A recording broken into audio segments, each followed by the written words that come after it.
이사야서를 잠시 멈추고 이제 다시 우리가 창세기로 돌아왔습니다.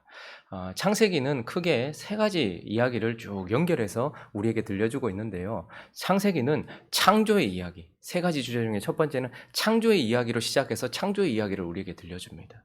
그리고 창조한 피조물들과 또 인간, 창조된 세상이 타락한 이야기, 창조 이야기에서 곧바로 타락의 이야기로 이어지게 됩니다. 그리고 가장 중요한 주제는 창세기 전체가 다루고 있는 것은 바로 구속의 이야기입니다.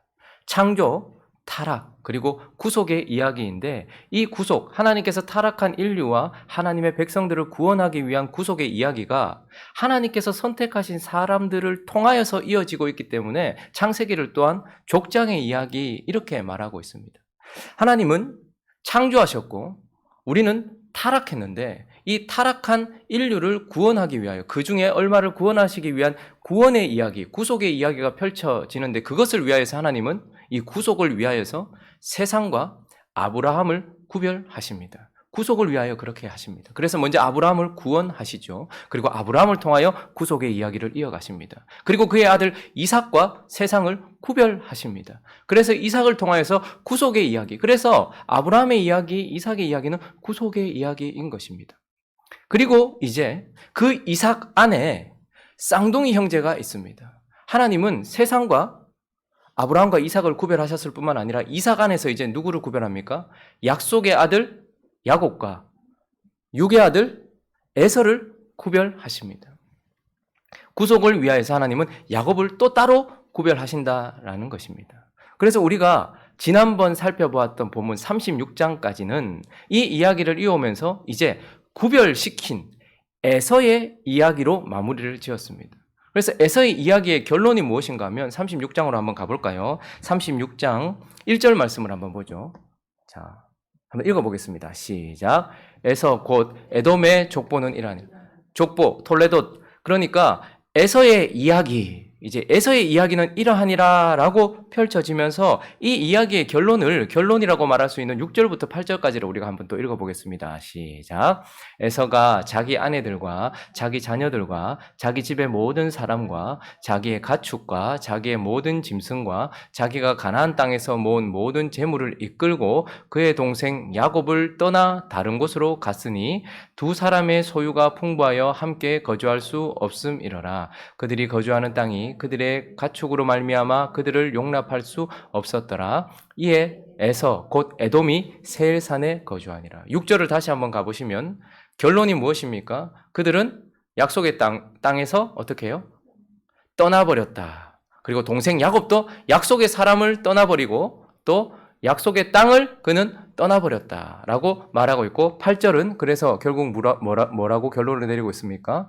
세일산에 거주하였다. 세일산도 견고하고 높은 산입니다. 시온산에 거주하게 된 야곱과 세일산에 거주하게 되는 에서가 확연하게 구별되고 있는 것을 보게 됩니다. 그러면서 36장 전체는 에서의 결론입니다. 그런데 이것이 아주 화려하게 끝이 납니다. 에서에 의하여서 족장들이 나오고 에서에 의하여서 먼저 왕들이 일어나는 그의 이야기는 아주 화려하게 그저 하나님을 떠난 것뿐이고 하나님의 약속의 땅을 떠난 것뿐이지만 그의 이야기는 아주 화려하게 장식이 되고 있습니다. 그러나 문제는 무엇입니까? 이제 이 36장 이후에 에서의 이야기는 더 이상 나오지 않는다라는 것입니다. 하나님에게는 아무 의미 없는 이야기이고 그래서 하나님의 책에는 그리고 하나님에게 있어서는 에서의 이야기는 끝이 난다라는 것이죠. 그런데 계속해서 함께 나오고 있던 이 이야기에서 에서의 이야기가 36장에서 끝이 났지만 오늘 본문 말씀 2절을 한번 볼까요? 2절의 첫째 줄 첫 부분만 읽어보겠습니다. 시작. 야곱의 족보는 이러하니라. 야곱의 이야기가 이어오다가 에서의 이야기를 마무리 짓고 그런데 또다시 37장은 야곱의 족보는 이러하니라. 톨레돗 그의 이야기는 이러하니라 라고 말하면서 야곱의 이야기는 계속해서 이어지고 있는 것을 보게 되는 것입니다. 야곱의 이야기가 이어진다 하는 것은 하나님이 구속하시는 구속의 이야기가 야곱을 통해서 이어지고 있다라는 뜻이기도 합니다. 자, 그렇다면 에서의 이야기는 거기에서 끝이 났지만 야곱은 여전히 자기의 인생, 자기의 역사를 써내려갈 수 있고 그리고 그의 역사를 써내려가면서 함께 하나님의 구속의 이야기를 이어갈 수 있는 이유가 무엇이냐는 것.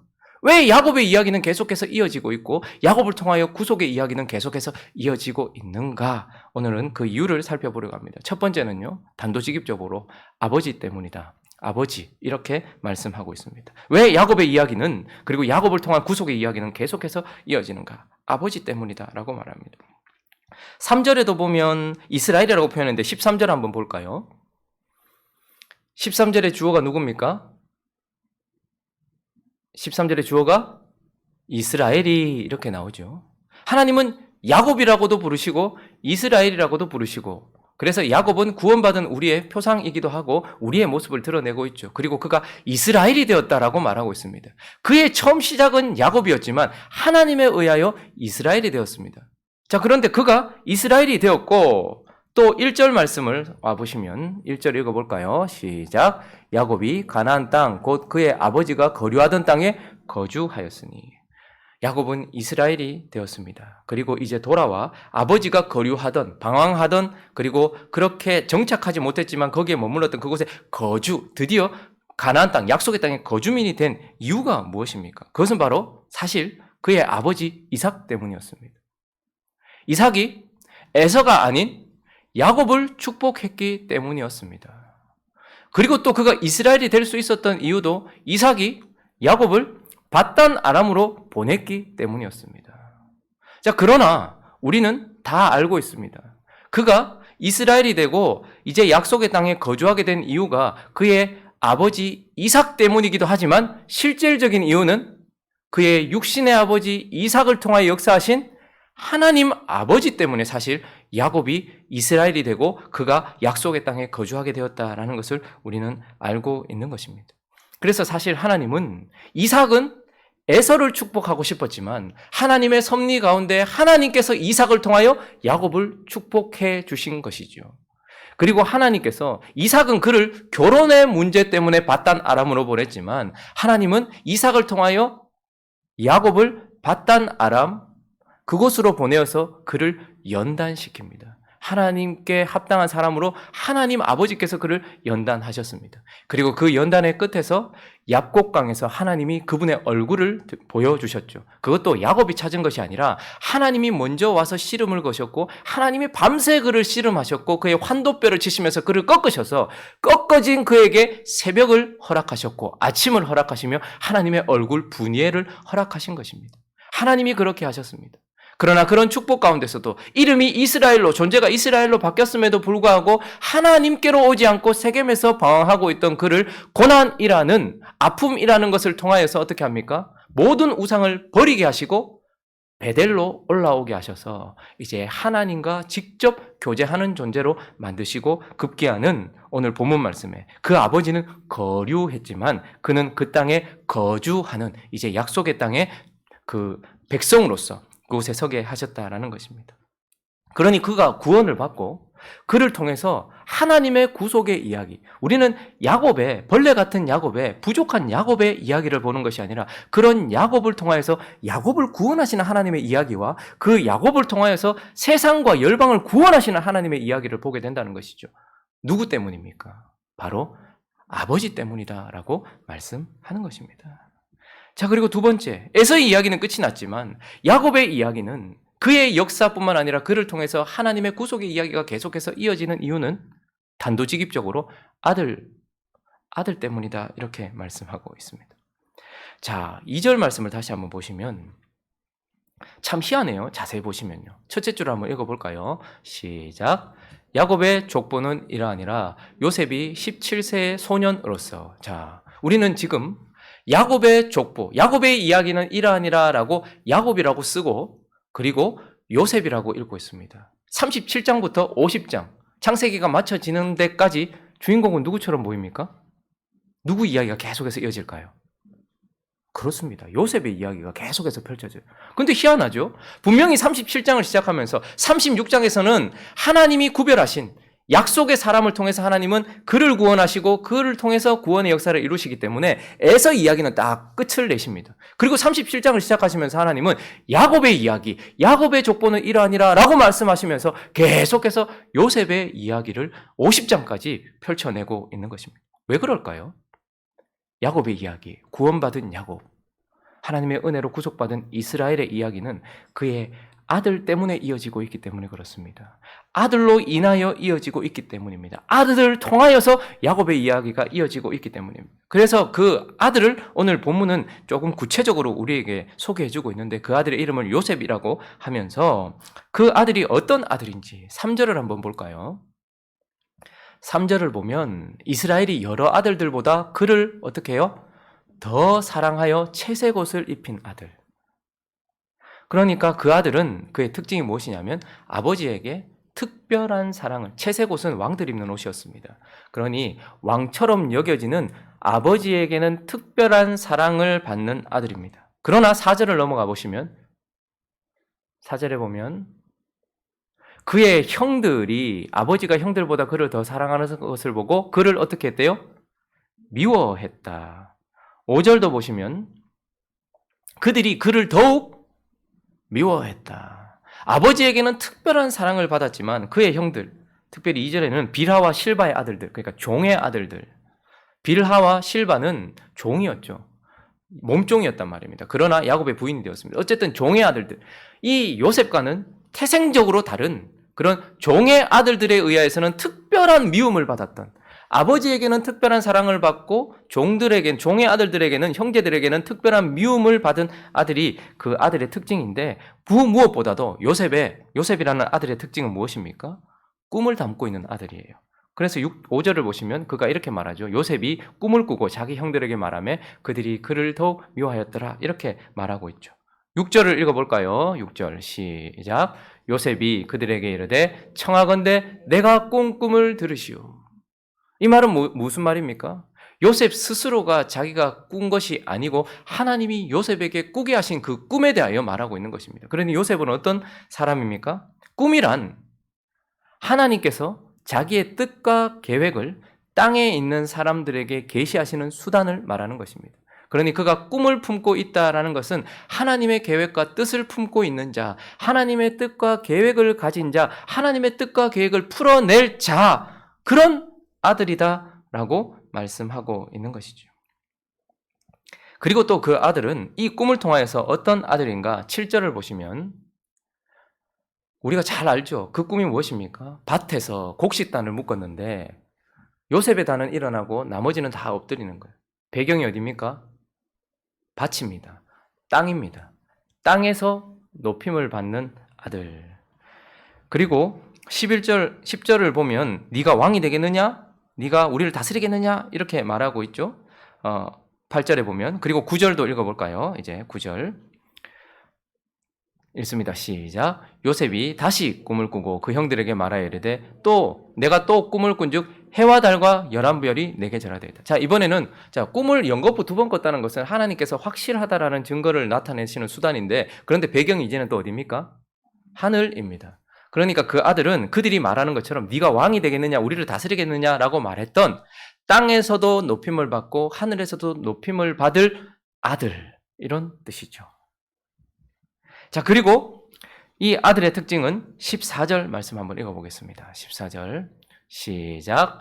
이스라엘이 그에게 이르되 가서 내 형들과 양떼가 다 잘 있는지를 보고 돌아와 내게 말하라 하고 그를 헤브론 골짜기에서 보내니 그가 세겜으로 가니라. 또 그 아들의 특징은 무엇입니까?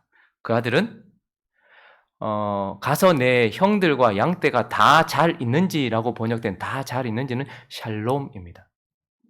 그러니 저 말을 원어를 살려서 다시 번역을 한다면 이스라엘이 그에게 이르되 네 형들과 양떼들의 샬롬을 위하여 내가 너를 보낸다, 이런 뜻입니다. 그러니 그 아들은 무엇입니까?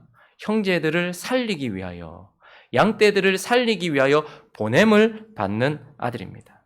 그 앞에 13절은 내가 그리 하겠나이다라고 스스로 자발적으로 그 아버지의 부르심을 따라 보냄을 받는 아들입니다. 그래서 그 아들은 자기 형제들의 생명을 위하여 보냄을 받고 평안을 위하여, 샬롬을 위하여 보냄을 받고, 그가 또 세겜으로만 간 것이 아니고 어디까지 갑니까?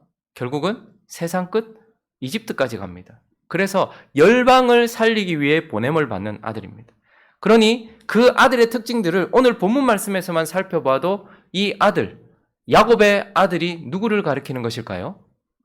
바로 우리 주 예수 그리스도를 가르치는 그 예수 그리스도의 예표가 되는 것입니다. 하나님 아버지께는 특별한 사랑을 받지만 그러나 이 땅에 있는 종의 형제들에 의해서는 그 특별한 미움을 받고 있는 자, 그러나 하나님의 꿈과 계획, 하나님의 모든 것이 담겨있는 아들, 그래서 하늘과 땅에 있는 모든 것들의 왕이 되셔서 통치하시고 형제들과 열방을 살리기 위하여서 보냄을 받는 아들, 바로 우리 주 예수 그리스도를 나타내는 것입니다.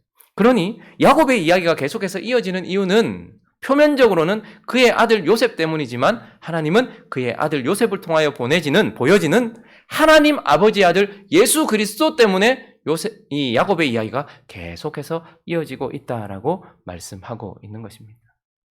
고스란히 이 말씀은 우리에게 적용이 되어서 지금과 같은 시대에 야곱과 같은 우리가 세상의 천대를 받고 그리고 마치 에서처럼 우리의 역사가 끝날 것 같은 그런 우리를 향해서 하나님은 소망의 메시지를 주고 있습니다. 우리도 에서가 아니라면, 우리가 야곱이라면 우리의 역사를 계속해서 써내려 갈 줄로 믿습니다. 그리고 우리가 에서가 아니라면, 야곱이라면 지금처럼 이제 복음의 문이 닫힌 것 같고 더 이상 사람들에게 구속의 역사를 이어갈 수 없을 것 같은 이런 상황 속에서도 야곱인 우리를 통하여 우리의 역사만 계속해서 이어지는 것이 아니라 우리를 통하여서 지금까지 이어왔던 하나님의 구속의 역사가, 사람들은 이제 예수를 믿지 않을 것입니다. 사람들은 이제 교회를 좋아하지 않을 것입니다. 사람들은 이제 오히려 교회를 비난하게 될 것이고, 그렇게 되는 것 같은 이 현상 속에서도, 이 현실 속에서도 하나님의 구속의 이야기는 계속해서 이어질 줄로 믿습니다. 말씀을 정리하겠습니다. 야곱의 이야기는 그 앞에부터 이어졌죠. 에서의 이야기를 마무리 짓고 오늘 본문은 야곱의 족보, 야곱의 톨레도, 야곱의 이야기는 이러하니라라고 그 이야기를 계속해서 써내려갑니다. 그리고 50장까지 그의 이야기가 이어집니다. 그러나 자세히 들여다보면 야곱은 없고 보이지는 않지만 하나님 아버지의 섭리만 보여지는 인생이라는 것을 우리가 깨닫게 돼요. 그리고 남아있는 그가 구원을 받았어요. 이스라엘로 변화되었어요. 자, 그러나 그 이후에 구속을 위한 구속사를 써내려가는 야곱의 이야기 전체는, 37장부터 전체는 사실 아무리 살펴봐도 야곱은 없고 요셉의 이야기, 아들의 이야기만 펼쳐지는 것 같아요. 그러니 야곱이란 아버지가 보여지는 인생, 그리고 앞서 일하는 아들이 보여지는 인생입니다. 그래서 우리는 야곱이라고 쓰고 그의 아들 요셉이라고 읽는 것처럼, 그리고 야곱이라고 쓰고 그 아버지가 보여지는 것처럼 저와 여러분의 인생이 선택하시고 우리를 부르시고 우리를 사랑하시는 그 하나님으로 말미암아 이스라엘이 된 줄로 믿고 그 이스라엘의 역사를 계속해서 써내려 갈 것과, 그리고 우리를 통하여 하나님의 구속의 역사는 계속해서 이어져 나갈 것을 믿으면서 하나님 아버지 역사를 써내려가고 그 아들 예수 그리스도의 역사를 써내려가는 저와 여러분 되시기를 예수 그리스도의 이름으로 축원합니다. 같이 한번 기도하겠습니다. 오늘 우리가 이 말씀을 좀 붙들고 교회에 소망을 두었으면 좋겠습니다. 계속해서 교회의 이야기를 써내려갈 수 있을까? 야곱의 이야기를 써내려갈 수 있을까? 멈춰지는 것은 에서의 이야기지 야곱의 이야기가 아닙니다. 하나님은 분명히 교회 안에서 분리시키실 것입니다. 분리시키시고 구별시키셔서 에서의 이야기는 끝이 나겠지만 하나님께서 선택하신 야곱의 이야기는 계속해서 이어질 것입니다. 그리고 그 야곱에게 이 이야기가 이어진다면 하나님이 하고 계시는 구속의 이야기도, 와, 이제 전도 못하겠다. 야, 이제 예배도 힘든데 전도는 더더욱 못하겠다. 그렇게 생각될지 모르겠지만 그 구속의 이야기는 계속해서 이어질 것이라는 소망을 붙들고서 주여 그 이야기를 그때도 펼쳐내셨던 것처럼 지금도 펼쳐내 주시옵시고 우리가 아버지를 보여주는 인생, 앞서 일하시는 아들이 보여지는 인생 되게 해달라고 함께 기도하며 이 현시국을 놓고서 또 각자의 기도 제목 들어가지고 함께 기도하며 나아갑니다. 기도하겠습니다.